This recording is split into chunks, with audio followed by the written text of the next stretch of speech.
So nan anaknya adalah Syaibah.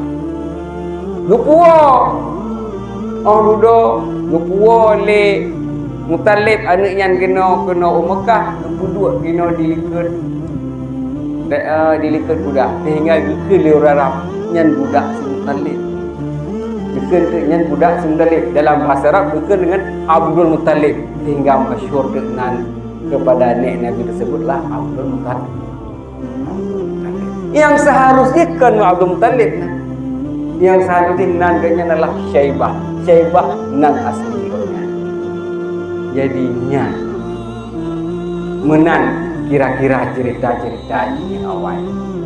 Yang cerita-cerita Nabi yang seharusnya kita mesti ada buatnya supaya kita ngerti cerita masalah Nabi nyo letak tentang cerita yang kadang-kadang belum tuh baganya. Kita kadang-kadang orang kata